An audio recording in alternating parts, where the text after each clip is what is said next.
I'm sitting here, and my voice is better from Hell in a Cell. And I want to be funny. I want to be witty and sarcastic like I usually am. I can't do it. I can't do it. I feel like, I honestly feel disappointed more so than I've ever been in WWE, man. I really have. I love the WWE. I love wrestling in general. I want to be a part of this business, and I want to be within the industry because I love it. But it's very difficult for me to sit here and be positive about something that shows zero positivity. It gives nothing back to the fans. And it takes more energy for me to be negative about this show than to be positive. You guys know and see a positive JD in glimpses here and there, whether it's NXT or a TakeOver or a Lucha Underground or something Matt Hardy does. I am rarely positive about WWE. Smackdown, here and there, but they really haven't been hitting their stride as of late either. WWE right now is at a point where to me, it's most disappointing. And the decisions that they make, and the shows that they put on, and the shows that they produce, everything just comes back to its audience in a way that says they don't care. They do not care about the fans. They do not care about the quality of television they put on. It feels like none of them care. And I feel that. I feel that as a WWE fan. I feel that they don't care. I don't know what's going on. I have no idea what it takes to run a show creatively. I have no idea what it takes to run a show and produce a show and a live show at that and make it successful. I don't know. I can sit here and tell you guys until I'm fucking purple in the face what I would do to make Monday Night Raw better. It might never make Monday Night Raw better. And I might be the ultimate goon in the end. But what I know, as a wrestling fan for 30 years, is that what they're doing now is not good television. It hasn't been good television. It's not going to be good television until things change. And Monday Night Raw has not made the necessary changes to become better.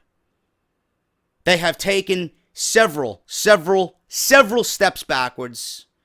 And as far as this year goes, it is too fucking late. This show and this company is at the most disappointing level I have seen in years. And 2015 was fucking bad, man. 2015 was fucking bad. But this, I think, eclipses 2015. And I don't believe I'm saying that. As a wrestling fan, I am disappointed. And being that it's Halloween, I want to make a joke. I want to make a joke. I'm just not in a laughing mood, man. I'm not in a JD-esque mood. I'm downright fucking disappointed, man. After Hell in a Cell last night, I'm disappointed. After tonight and WWE's mockery of their once great program, it seems like this show has been written by children. It seems like this show is being directed by half-witted fucking idiots. It seems like Vince McMahon wants to see this show suffer. For whatever reason. It's as if Kevin Dunn wants this fucking ship to sink. As long as there's money in his pockets, he doesn't give a fuck about the talent, the show, or the fans at all. As long as money is lined in his pocket. I don't know what else to say about Monday Night Raw. It's Halloween. Everybody's out trick-or-treating or was out trick-or-treating. Everybody's watching scary movies and dressing up. And they go into haunted houses and hay rides and they're trying to find the best scares for themselves to get a little bit of excitement out of the day and the night. Some of you might be home just chilling, not even celebrating this fraud holiday. You might be home drinking a nice fucking pumpkin ale, watching a scary movie that brings you back to your childhood. Freddy Krueger, Michael Myers, Jason, Chucky, Hellraiser, Rosemary's Baby, something along those lines. You don't even need to go that far, man, to find a genuine scare. You don't need to go that far to find a genuine scare.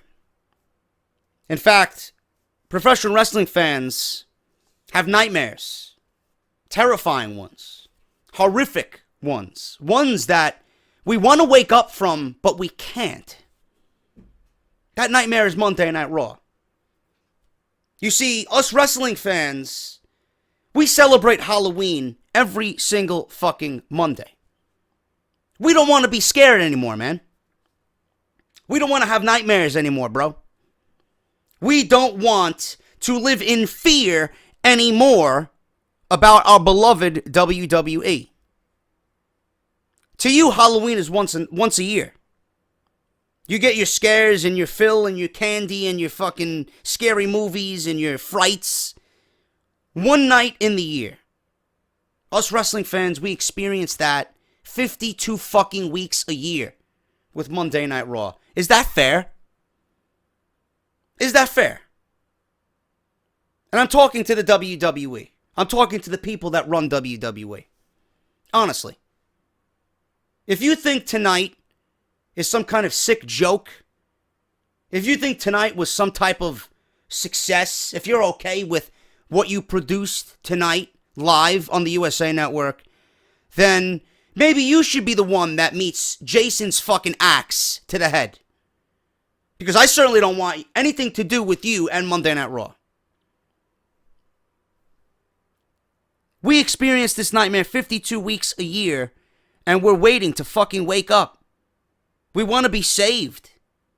We want to be saved. We want the killer. We want the fucking plague, the disease, the creature, the demon, the evil spirit that is possessing Monday Night Raw to be fucking vanquished. We want there to be fucking sunshine and rainbows and fucking a beautiful clear blue sky. But Monday Night Raw is nothing but gray clouds, lightning, rainstorms on a fucking cold, foggy October night with some fucking lunatic running around willing to do whatever to just fucking cut people down and ruin people's spirits. That's Monday Night Raw. Monday Night Raw is the evil villain, the evil creature, the evil spirit, the demon, and one of these scary movies that you watch. We're the helpless victims, waiting for someone to fucking save us.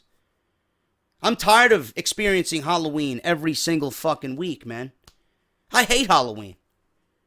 Wait till you hear the fucking customer service retail story I got for you guys on Friday on Off The Script. Wait till you listen to this one. This was my Halloween. You'll hear that on Friday. But I'm tired of experiencing Halloween every single fucking week, man. I don't like scary movies. I don't. I think the last genuine scary movie that I watched was the first ever Paranormal Activity. And I didn't sleep for 3 fucking days after watching that movie. In the dark, when I did. Went to sleep, or at least tried to go to sleep, that same night. Didn't sleep for 3 fucking nights. Because I kept hearing shit in my apartment. I kept thinking, you know what? This is very reminiscent of what happens to several different people around the world, man. Evil spirits do exist. Evil spirits do exist. And if you don't believe me, you don't have to look any further than Monday Night Raw. The McMahons are possessed. Kevin Dunn is possessed. And the entire WWE Raw staff is possessed, man. There's nothing but evil spirits running Monday Night Raw. Because they quite frankly don't give a fuck about anything. And they want to strike fear into everybody instead of putting on a quality wrestling program. I'm done, man. I'm done experiencing Halloween every fucking Monday night. I really am. I don't want it anymore.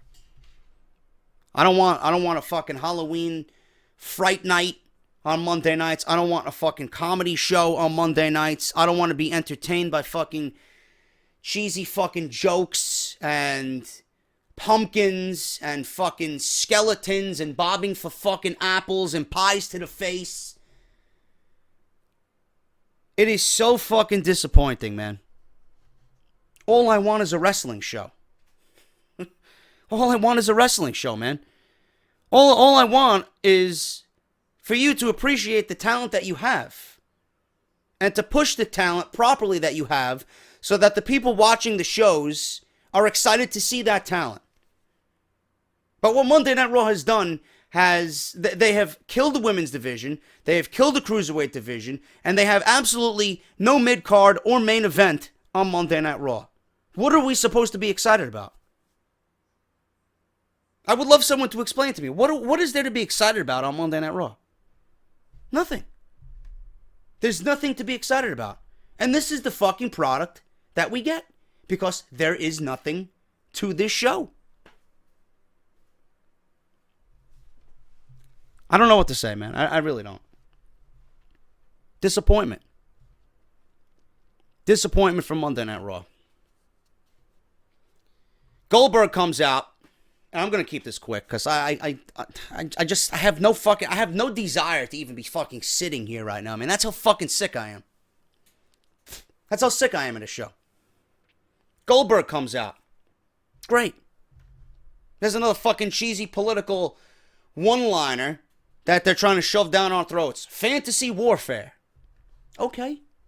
Fantasy warfare. Between a part-timer who's making $6 million a year, who doesn't give a fuck about anybody but himself, against a 50-year-old who's coming back for the first time in 12 years. They met in a video game. They were hyped through a video game, and now this video game fantasy is becoming a reality. Fantasy warfare at Survivor Series. Great. That's great.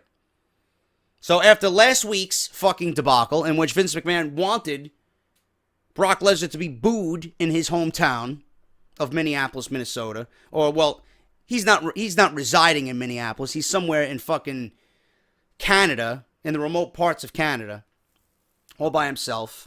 But he was a hometown guy in Minnesota. He played for the Vikings, or at least tried out for the Vikings. And that's what they did with Brock Lesnar. They built him as a Minnesota boy. He went to school there. He tried out for the football team. But they wanted him to be booed in Minnesota. And it didn't work. And that whole segment last week was fucking destroyed. McMahon pulled the plug. They ended it early. And whatever was going through Vince McMahon's mind, still to this day, nobody can figure out why he wanted Lesnar booed in his hometown. What did you think was going to happen? I mean, the fans aren't stupid. The fans are not stupid. So whatever happened last week, Vince McMahon got this week. Vince McMahon got his wish this week. Goldberg chants ringing out through Stamford, Connecticut. They were booing Brock Lesnar. They even had a moment where Brock Lesnar and his music hit the PA system. And Brock Lesnar was nowhere to be found. He wasn't even in the arena. They trolled everybody, teasing a showdown between Lesnar and Goldberg in that ring.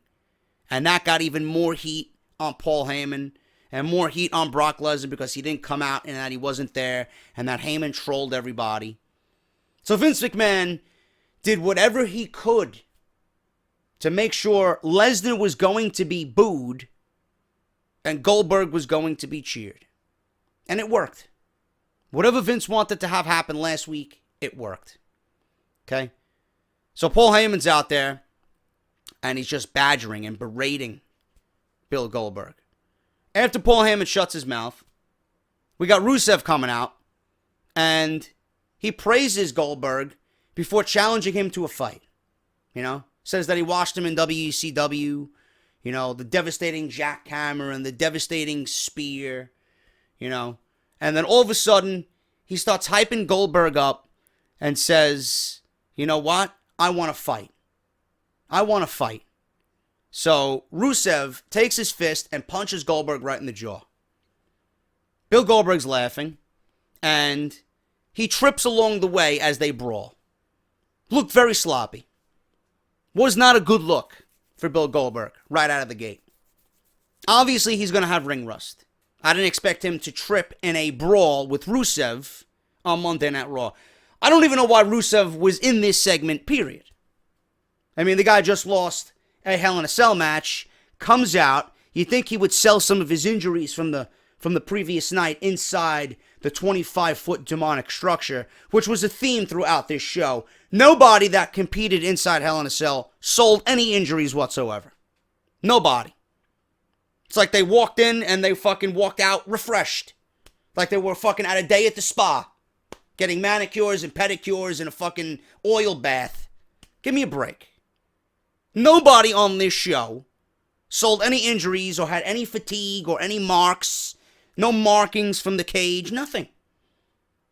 So why build it up as some huge demonic fucking life of its own structure if you're not going to have your performers sell the injuries that they should have had walking out of that thing last night? Not one. Not one. But Rusev is there challenging Goldberg. For what reason? I don't know. You know? He's got nothing to do with Roman Reigns anymore, so they figure, you know, why not? Why not? Let's throw him to Bill Goldberg. Let's feed him to Bill Goldberg. So he eats a jackhammer. He's down. Paul Heyman's still in the ring while all this is happening. He's looking over Rusev's dead body after a jackhammer. Goldberg turns around and spears Paul Heyman. Awful. The spear on Heyman, I didn't expect to be good anyway, but it was more awful than I expected it to be. Goldberg tripping over Rusev looked sloppy as fuck. The jackhammer didn't look all that impressive at all. And it has me wondering, is this match at Survivor Series even going to be worth anybody's time? Because after tonight, to me, I feel like it's going to be a disaster. I really do. It's going to be no more than 10 minutes. It's going to be one of these things that's going to be over before you know it. So why even have it? Oh, that's right. WWE can't rely on its current talent to get ratings up and to generate a buy rate for a pay-per-view.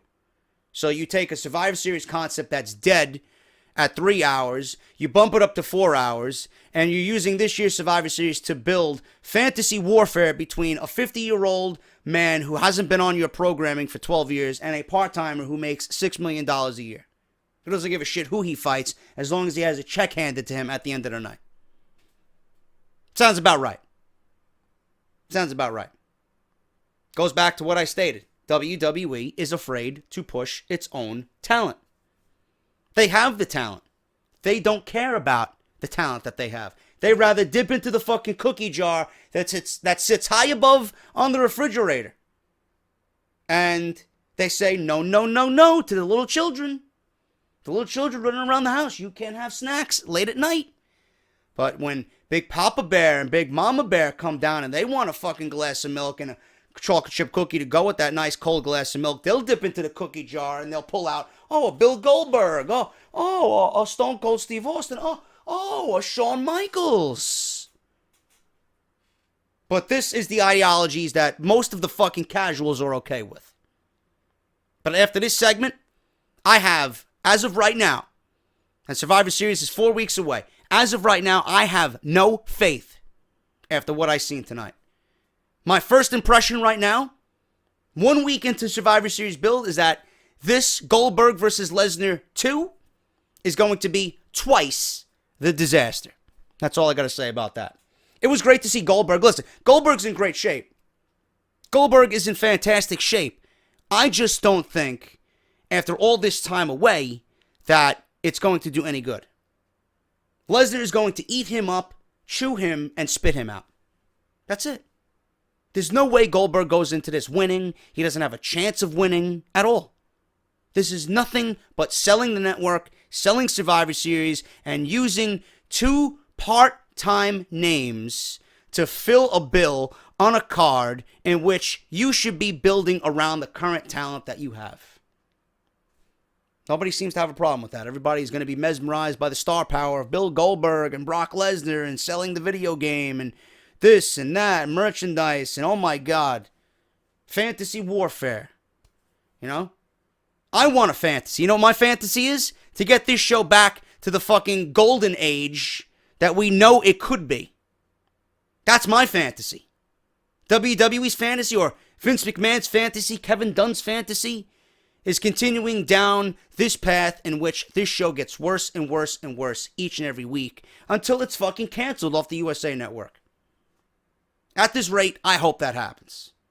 Because they certainly deserve it. I think that's the only thing right now that's going to really shake their foundations when this show is on the brink of fucking cancellation. Well, what did we do wrong? What did we do wrong? You come to me. You come to me. You give me a call. Listen, what did we do wrong? I'll give you a fucking laundry list of things you did wrong for years. Because they don't know it. We know it, but they don't know it. That's the problem. Anyway, show started off in grand fashion. A trick or... Let me get this right. I was going to say trick or treat. Trick or street fight. You got pumpkins around the ring. You got fucking pumpkin pie. You got skeletons and... You got a fucking tin full of apples, bobbing for apples. This was clearly booked by a fucking 4-year-old. Enzo versus Luke Gallows. And I even stated, okay, you got the club, right? You got Gallows and Anderson, and you got Enzo and Cass. Enzo and Cass came out dressed up as fucking Woody and Buzz Lightyear from Toy Story. Seriously. Enzo was dressed up as Buzz Lightyear. And Big Cass was dressed up as Woody. Gallows and Anderson came as two losers. They came as themselves, Gallows and Anderson. And when the camera panned to show everything around the ringside area, I seen one thing. Never mind the fucking skeletons and the apples and the fucking pumpkins. I wonder what WWE's tab was when they went to Party City early in the afternoon to get this fucking disaster ready for tonight's show. I wonder what their bill was. You know, how much did they fucking pay Party City for all these props for this show? They even had a fucking kendo stick that looked like fucking candy corn. But this is Monday Night Raw. This is the Monday Night Raw that we should be proud of, correct? Sure. There's one thing on the table that I seen, and I seen a pumpkin pie. Cream-filled. And I stated on Twitter, okay, let me put two and two together, man. It doesn't take rocket scientists to figure this one out. You got Carl Anderson, who's the biggest fucking loser in WWE right now. You got a pumpkin pie sitting on the fucking table. How much do you want to bet that this pumpkin pie goes into the face of Carl Anderson before this match is over? Lo and behold, I wish I could fucking play the lottery that well and pick the fucking pick 3 and win myself a couple of thousand, you know? Carl Anderson was met with a pumpkin pie to the face before this match was over. You had Luke Gallows bobbing for fucking apples. You had Enzo using a fucking skeleton that you'll find in fucking science class in high school, using that as an illegal weapon. You know? These guys were fucking throwing pumpkin innards at each other. I mean, this was a complete fucking disgrace. This is Monday Night Raw in 2016. Yeah, I'm supposed to be happy about this show. Oh, JD, it was a fun, lighthearted match. You're giving the WWE a pass for a fun, lighthearted match. They had their fun, man. They had their fun. This is your Survivor Series build now. If the Survivor Series is part of your big 4 pay-per-views, you need to be building accordingly. You need to be giving me quality program. You need to be telling me why everything else but Brock Lesnar and Bill Goldberg is important. Why is everything else important? Show me. Tell me. Show me how. Show me why. Show me what you're going to do to make everything else besides Goldberg and Brock Lesnar feel important. Oh, I know. Let's put these guys dressed up in fucking costumes and have them fight with fucking pumpkins surrounding the ring, throwing pies, bopping for apples, using fucking prop skeletons as weapons. This is Monday Night Raw. This is the exact reason why Monday Night Raw is failing. If I was changing the channel to look at this, I would laugh and then fucking pick up the remote and go find something else to watch. If I want to see fucking nightmares and fucking fear and horror and terrifying things, this is it. This is the nightmare that we're living each and every fucking Monday. This, right here. Who cares who won? Enzo. Enzo beat Luke Gallows. Does it matter? No. It was a complete fucking disaster. TJ Perkins versus Brian Kendrick. They have a rematch. We seen this match last night. Went nowhere. They had a match tonight. Went nowhere. There was one spot in this match where TJ Perkins did a Hurricane Rana off the apron, out to the floor. Perkins came down on his fucking neck. On his neck. That's all everybody was talking about this match. Kendrick takes the count out. Perkins gets back in the ring. Kendrick is on the outside. He gets counted out. This match didn't even go 7 minutes. Some great cruiserweight initiative you got here on Monday Night Raw, guys. Really. These guys are getting 7 minutes. Everything, and I said this on my Hell in a Cell review, everything that is the essence of the Cruiserweight Classic was fucking killed. WWE took 2 months, and they killed the Cruiserweight division. Nobody fucking cares.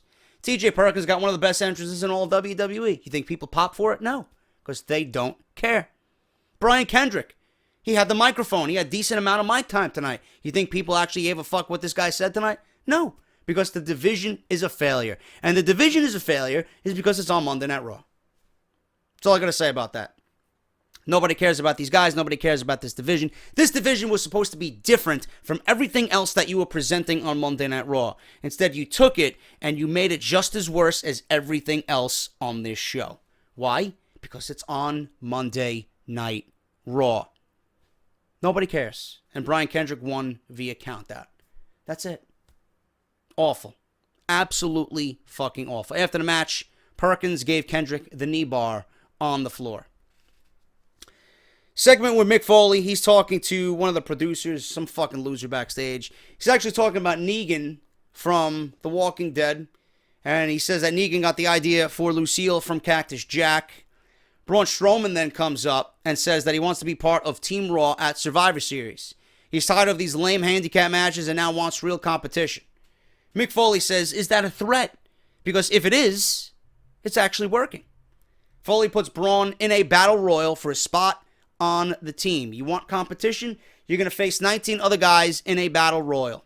That seemed to please Braun Strowman for now, but I have a problem with this segment. Okay?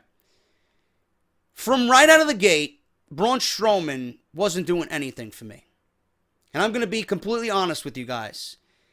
There's an inkling of interest in what Braun Strowman is doing right now. I care a little bit about what Braun Strowman is doing because I'm intrigued about how they're building him up and how they're getting him ready for an eventual loss. To whomever that may be, I don't know. But two things. If you want the Survivor Series to be taken seriously, if you want this to be a big-time, big fight feel atmosphere for Survivor Series, you already got your Lesnars and your Goldbergs. You're going to have your Team Raw versus Team Smackdown. If you want this to be big, if you want this to be important, right out of the gate, Raw and SmackDown should have 5 men already chosen. Nobody should be earning a spot on the main fucking team. Nobody.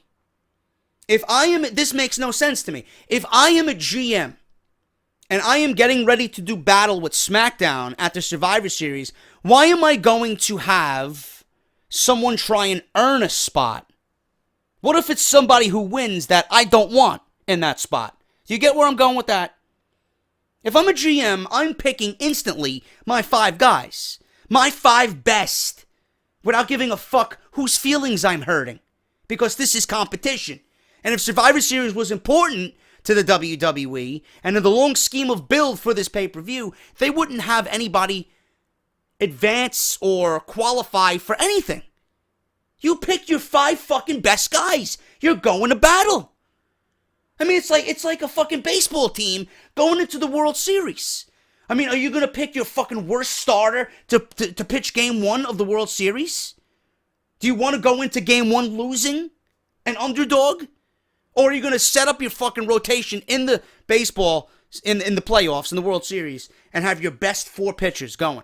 And in some cases, you go with your best 3 because you want your number 1 to go at least 3 times in that series if it goes to game 7.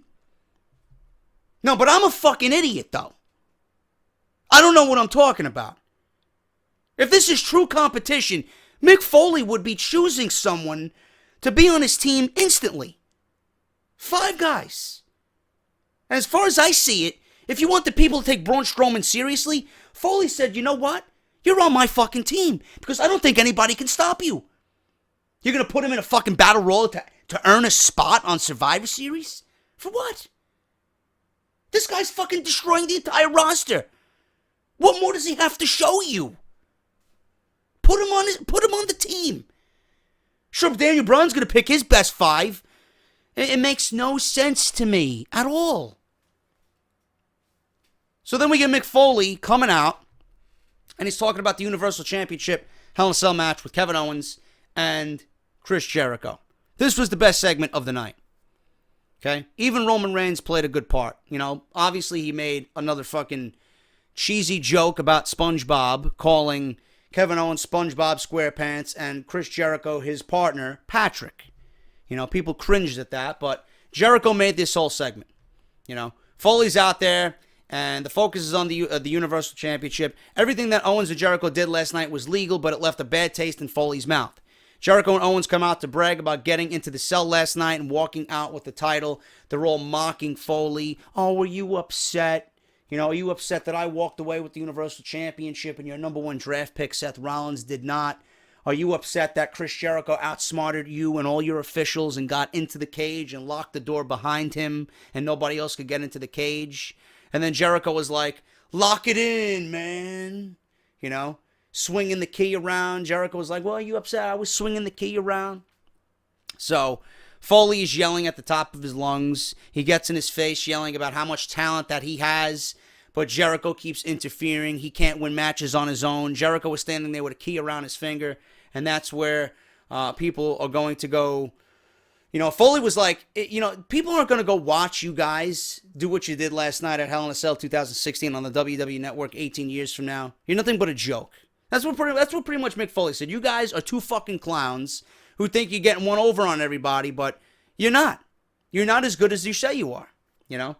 So that's enough of Foley. Stephanie wants Owens for the Raw team, but she didn't want Jericho. So Foley is out there saying that he had to deter Stephanie from making that decision, and he wants both Owens and Jericho on the Raw team. So Owens and Jericho are on the Raw team. It's gonna be Strowman. It's gonna be Strowman, Owens, Jericho, and Reigns. Obviously, the way the show ended tonight, it's gonna be Seth Rollins. So that is your team Raw. Okay. So Roman Reigns comes out and he praises Foley's pumpkin shirt. People are chanting Roman sucks. Mick Foley's got to get in a comment, shaking his head no with the crowd as he's disapproving for the chants. And then he makes a smart remark. Oh, my wife loves you. My wife loves you, though.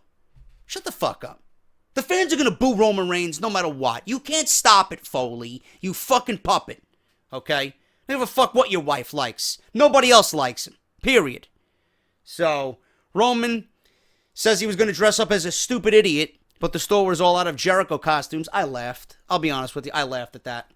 Jericho teases putting someone on the list, but no one goes on the list tonight. This was hilarious, man. Jericho's reaction when he said, you know what happens? You know what's going to happen tonight, Roman? I couldn't stop laughing, man. That was fucking classic. Jericho is absolutely pure gold in everything that he does. Chris doesn't like anyone here in the United States and says he would be a better United States champion than Reigns. And that sounds good to Foley. Title match is made. Great segment. And again, it shows Jericho and Owens are the best thing about Monday Night Raw. But one thing I will say, and it's becoming very, very evident and very clear. Seems like Kevin Owens is becoming more of a sidekick to Chris Jericho than Chris Jericho being a sidekick to Kevin Owens. And Kevin Owens is the Universal Champion. He should be treated as such. He should be the captain of that team. Will he be? I don't know. I have a feeling Roman Reigns is going to be the captain of that team. That's just my honest opinion about that. But it looks like Kevin Owens is playing more of a sidekick role as the Universal Champion to Chris Jericho instead of Chris Jericho being a sidekick to the champion. There's something fucked up with that. And the priorities of WWE and the matchmakers and the people in creative, they got to get on the right page with Kevin Owens. Because right now he's already had a very, very lackluster title reign. It seems like every champion that possesses a title on Monday Night Raw, they just get by cheating and fucking and nonsense victories. I want a champion who's going to go out there and fucking win on his own and show me why he deserves to be champion. What's with the bullshit fucking endings? Give me a champion that people can be proud of and win on their own.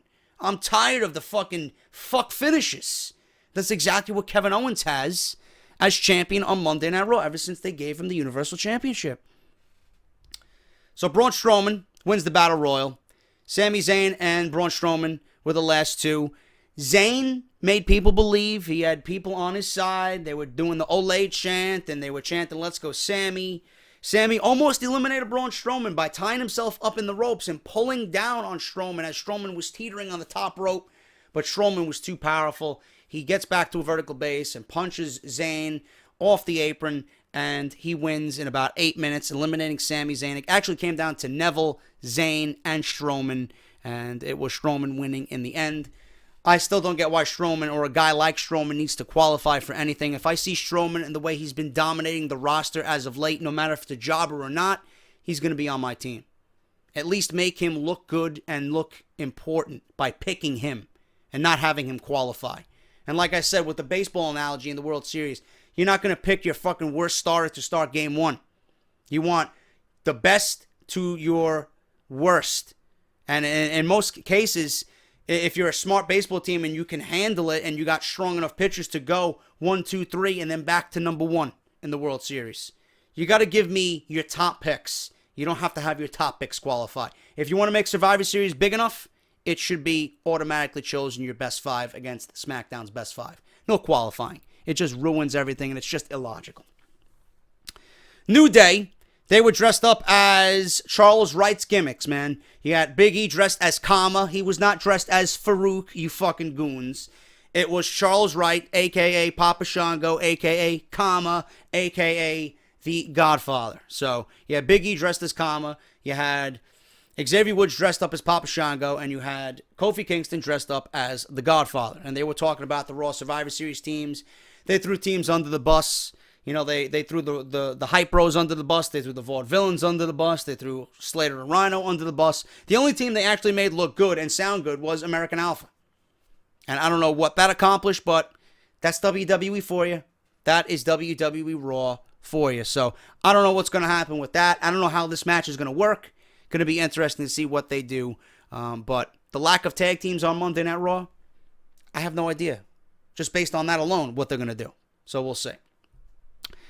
More generic, pointless, boring, stale, and nonsensical cruiserweight action on Monday Night Raw.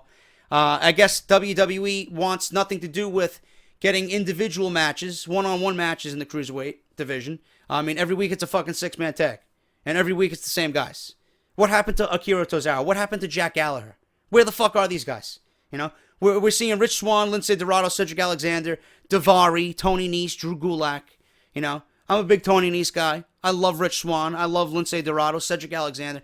Give me one-on-one matches that fucking mean something, man. Set up your next challenger or set up a fucking contendership, you know, for the Cruiserweight Championship.